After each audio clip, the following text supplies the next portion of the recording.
Serrano aqui. Pedro, tudo bom, Pedro? Tudo bom, Nassif? Pedro Serrano é um dos principais juristas brasileiros, um homem que está tendo uma coragem fantástica aí na defesa dos valores da democracia. Pedro, como é que você está vendo aí essa polarização e essa... Vou tentar ver aqui, no caso de um segundo turno, o que você acha que pode acontecer com a consciência democrática do país? Olha, eu sou um... Você sabe que nós dois que trabalhamos com atividades humanísticas, com ciências humanas, é sempre melhor para nós trabalhar com necrópsia do que com biópsia, né? Porque o passado é sempre mais fácil de você ter zonas de certeza, né? O futuro, então, ninguém sabe, no fundo é tudo muito especulação, e cada um entra muito com certas características subjetivas na análise do futuro. Eu sou um pessimista por personalidade, por temperamento, talvez excessivamente intelectual, não sei, racional, né? Eu acho que a perspectiva da sociedade brasileira é muito ruim com qualquer resultado, mas acho que piora muito com o Bolsonaro ganhando, e acho que essa que é a tendência. Há uma tendência, para mim, clara do Bolsonaro ganhar as eleições. Isso, bem, na minha análise que eu tenho feito desde o começo aí desde 2007, 2006, um pouco antes, 2005, existe no Brasil, na América Latina, a produção de um autoritarismo líquido, diferente do século XX, um autoritarismo fragmentário, que se produz por medidas de exceção, não por um governo de exceção, né? Medidas de exceção que às vezes convivem com medidas democráticas, até por isso se legitimam, que tem uma aparência de democracia, um conteúdo tirânico, né? E esse autoritarismo líquido parece agora, se for isso que eu estou intuindo da eleição de Bolsonaro, vai sofrer um adensamento, né? Ou seja, vai ampliar, vai reduzir o espaço de interlocução com a democracia ou de, vamos dizer, sujeição a certos ambientes democráticos, e vai aumentar a violência, aumentar a intensidade. É muito difícil saber até que ponto. É difícil até saber se vai ter um retorno a um modelo, vamos dizer, tipo século XX, de totalitarismo, né? Algo semelhante a um golpe, uma ditadura. Isso eu acho que não é possível no mundo, por causa do novo modelo que essa nova forma de capitalismo financeiro impõe, mas acho que aqui no Brasil 0,8% da economia mundial é muito possível disso acontecer e as coisas trafegarem. Então, não acho impossível isso acontecer, mas acho improvável. O mais provável é querer manter algum tipo de mediação com a democracia ou com as instituições democráticas, mais no plano formal do que de conteúdo, né? Mas a realidade é que nós vamos ter um Estado mais autoritário, que eu acho que é pior. Não existe essa conclusão do pós-guerra, que eu acho muito válida, né? Não existe um Estado democrático numa sociedade não democrática. Portanto, não existe um Estado totalitário ou um Estado autoritário numa sociedade democrática. Não existe isso. Porque nós vamos ter uma sociedade mais autoritária, mais liberada nos seus instintos primitivos, vai ser uma vida muito difícil no ambiente social para quem tem uma postura não tradicional ou não alternativa de vida sexual, pessoal. As liberdades individuais vão estar sendo invadidas por uma, vamos dizer, lógica de tentar uniformizar os valores éticos e morais da sociedade, o que é uma tragédia. Numa sociedade complexa que nem a nossa, só se consegue isso com muita violência. Pode ser que não chegue a violência física, mas a violência do bullying, a violência do dia a dia, a polícia, talvez nós não temos uma lei, por exemplo, permitindo homofobia, mas nós vamos ter uma polícia homofóbica, um agir homofóbico, a mesma coisa com relação aos negros, às mulheres, etc. E principalmente em relação ao trabalhador, né? Você vê que o trabalhador na política de Bolsonaro é posto como culpado de toda a crise. E é ele que tem que responder. O patrão fica isento de pagar contribuição previdenciária, é o trabalhador que tem que pagar mais. Ele que não tem que ter 13º, sei lá, quer dizer, ou seja, o trabalho, é gozado que ele faz um discurso todo contra os vagabundos, mas no plano econômico ele culpa o trabalhador, ele onera o trabalhador. Isso, infelizmente, se ele ganhar agora, não vamos ter o segundo turno para poder esclarecer isso. Acho que a sociedade vai se decepcionar muito com ele. Mas eu queria te dizer mais, assim, os meus desvaneios assim, pessimistas, paranoicos, como fala um amigo meu, né? Eles chegam a pensar que nós corremos o risco de uma venezualização de direita. ou seja, ter uma estrutura de Estado amparada não propriamente no apoio social, mas na estrutura militar, né, onde a estrutura militar vamos dizer, pode participar da estrutura de Estado e usufruir das benesses que isso traz, e, em troca, oferecer a base de força para o governo se sustentar. Alguma mediação com a democracia vai ter que haver, é possível nós termos um híbrido aí, esse tipo de regime autoritário, mas com um tempo certo de duração, que seria até a próxima eleição, e eu tenho a chance de recuperar. Mas eu acho que nós corremos até o risco de virarmos uma Venezuela de direito, ou seja, uma estrutura política baseada na força militar, no uso da força física, e que, vamos dizer, enfrenta, vamos dizer, a falta de apoio social com base nisso. Então, nós podemos ter esse tipo de modelo, né? Quando a gente pega depois das manifestações de 2013, das campanhas da imprensa de uma maneira geral, a própria polícia militar, o comportamento dela nas manifestações, quando era de um lado e de outro, já denotavam essa caminhada, né?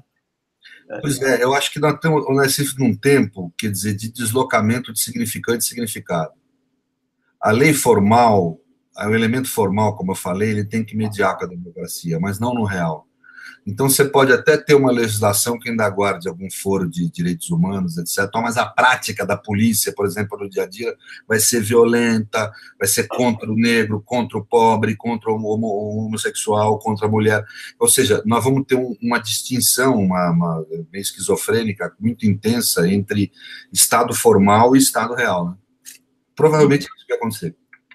No plano, digamos, da discussão de ideias, assim, como é que você vê a repressão jurídica aí? Polícia Federal, Ministério Público? Olha, eu francamente, eu não quero ser aqui, eu sou dessa área, tenho os meus amigos, família, amorosidade e afeto nesse ambiente. E é óbvio que eu sei a complexidade que são esses setores, né?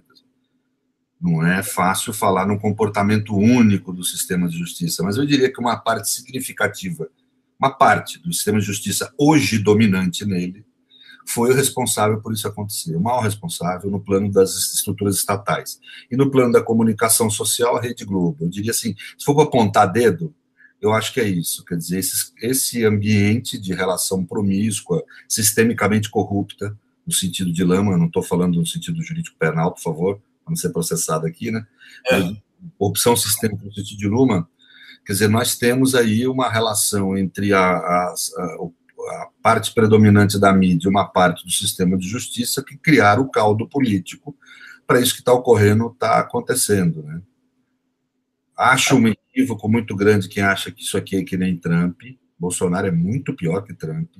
Nós estamos falando de um fascismo bruto, que obviamente só vai, para mim, mediar com a democracia por causa da pressão internacional e a pressão discursiva que é no mundo hoje. Mas, assim, o conteúdo de ação, a lógica, o desejo dessas pessoas é muito ruim. É psicopata. Não tem estruturas, instituições que nem os Estados Unidos, como um pouco de anteparo também, né? Aqui ele vai ter, no primeiro momento, adesão dessas corporações do Estado, né? É claro, porque, veja, nos Estados Unidos, como há um pensamento mais pragmático, que nesses momentos é interessante, né? Você acaba tendo todo mundo assume, por exemplo, a dimensão política da Suprema Corte. E lá o ministro, lá o juiz da Suprema Corte é nomeado com base na visão de mundo dele, se ele é liberal, se ele é republicano, e depois a sociedade fica controlando se o republicano não exagera no republicanismo dele, e se o democrata ou liberal não exagera. Então você tem um sistema social de crítica e um sistema de escolha mais maduro democraticamente que o nosso, e que contém. O nosso não, todo mundo se põe como isento. Barroso, por exemplo, se põe como sujeito ultra-isento, um técnico do direito constitucional, que não existe técnico. Isso desde a Segunda Guerra já se mostrou que não há como você dissociar uma interpretação do direito do conteúdo dela, e o conteúdo é sempre político-moral, né, das normas jurídicas. Liberdade, o que é? É um valor político e moral, né?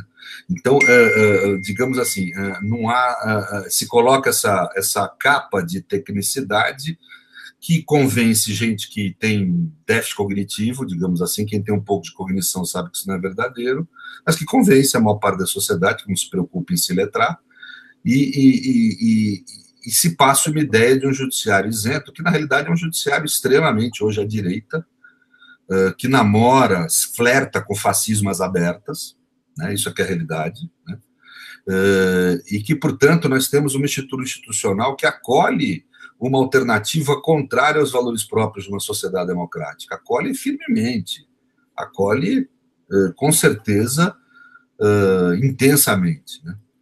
Então, nós vamos ver o que vai dar. Eu acho que nós corremos um risco muito grande no Brasil de termos um resultado muito negativo, porque, como você falou, nós não somos Europa, nós não somos Estados Unidos, nós não temos uma estrutura democrática tão forte, nós corremos um risco intenso de termos a barbárie aí ocupando amplos espaços, não só no Estado, como nas outras instituições sociais. Se a gente pensar num esgarçamento rápido do Bolsonaro em 5, 6, 7 meses, daí entra esse cenário que você traz aí de você rasgar as fantasias e deixa de lado até as aparências de democracia, um risco concreto, efetivamente. Né?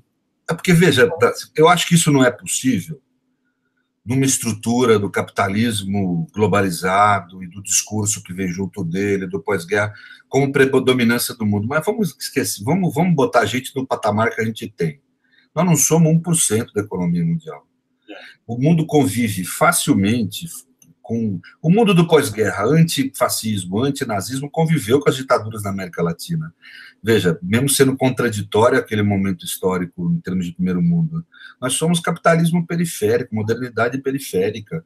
Eu acho que é totalmente possível, não dá para descartar a hipótese de termos uma coisa mais traditional way. Mas mesmo que não for assim, traditional way of life, aí em termos de totalitarismo, nós vamos ter um autoritarismo muito intenso, mediando pouco a democracia, vai ter um adensamento dessas medidas de exceção, na minha opinião. E vai ser difícil, vai ser duro. Acho que vai ser duro primeiro para as pessoas que são abertamente em oposição a isso, mas depois vai começar a ser duro para quem apoia hoje isso. E tem um fator adicional aí que vai ser a desorganização da economia. O capital externo, vendo o que pode ser um governo Bolsonaro, não vem. E essa visão Paulo Guedes aí de desmontar todo o Estado aí, a possibilidade de uma piora econômica é grande. Daí você cria... Mas veja, é o que eu estou falando da venerização. É isso. Esse é o elemento esquerda e direita. Vamos pensar em termos de estrutura estatal, que é o que eu sempre olho nos meus estudos, né? Você ter uma estrutura estatal de poder bancada por uma força, se ele conseguir criar consenso nas Forças Armadas também, não sei se ele consegue, não tem consenso hoje. Vamos dizer que ele crie, ofereça espaços de poder intenso para as Forças Armadas e tenha a força do lado dele para impor. Agora, isso cria uma situação de desacordo internacional, de falta de credibilidade. Você veja como as revistas, os órgãos de imprensa ligados ao capital internacional estão criticando a hipótese Bolsonaro. Nós podemos ter uma coisa muito semelhante à de Venezuela, uma profunda crise econômica, mas uma estabilidade política em torno da força física, da força armada. Isso, portanto, eu não acho nada fora da hipótese também, ou como outra hipótese viável, que são todas hipóteses de um pessimista, né? Mas, assim, uma outra hipótese de uma venerização de direita, que é uma hipótese que nós temos. Agora, o mais provável é o adensamento das medidas de exceção, é ter momentos de mediação com a democracia intercorrendo com medidas extremamente autoritárias. Eu diria, para quem tem uma orientação de vida dissonante o que esse segmento mais autoritário propõe, se cuide pessoalmente. É uma sugestão que eu acho que eu posso dar aqui de público. Tome cuidado com a sua vida.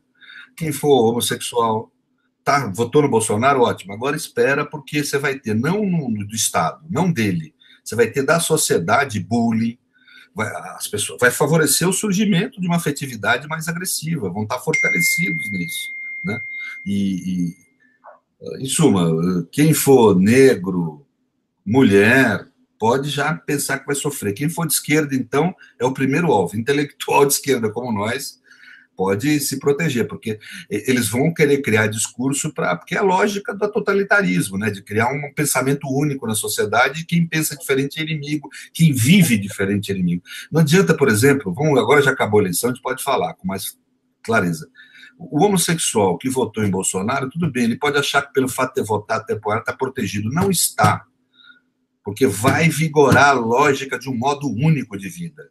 e que exclui essas formas alternativas de desejo. Tudo. Ou seja, nós vamos viver um momento, a sociedade pode esperar. Quando Hitler foi escolhido, havia, aliás, é da estrutura da linguagem fascista, quem a apoia não achar que vai valer aquilo. As pessoas acham que o Bolsonaro é um falastrão, que essa turma são falações. Não são. Hitler foi eleito assim e fez uma tragédia pior do que a que ele falava. Nós podemos aguardar, eu acho que não há nenhum tipo de pessimismo exagerado, nós podemos aguardar a operação, até para ele poder dar satisfação, porque outro caminho para ele é recuar em tudo. Não, tudo bem, não vou deixar como está, ele vai se liquidar também em termos de base política dele, porque ele prometeu para as pessoas ser um tirano. Ele vai ter que realizar isso em alguma medida. Isso é muito ruim para as pessoas, inclusive uma boa parte que apoiou ele. Errou muito, muito, muito. Aquela pessoa que tem um espírito cristão, ou que tem uma vida alternativa, ou que tem valores democráticos minimamente, que tem valores de decência, errou muito quando votou nesse sujeito. Vai pagar o preço do voto. É isso, Pedro. Estamos aí, vamos esperar essa apuração aí, para ver se ainda tem um fio de alento aí para esse país. Claro, pode ser que não seja nada disso, eu sou um pessimista, quero alertar as pessoas, mas por pior é que eu tenho acertado nos últimos anos, você tem acompanhado, né? Eu acho que... Toda vez que eu achei que a mídia ia tomar jeito, eu fui derrotado. Pois é, então, acho que o momento favorece para quem é pessimista, né? Que ninguém tem qualidade nenhuma, não, além de ninguém, não. Muito obrigado, Recife, pela oportunidade. Um abraço aí, viu? Um abraço.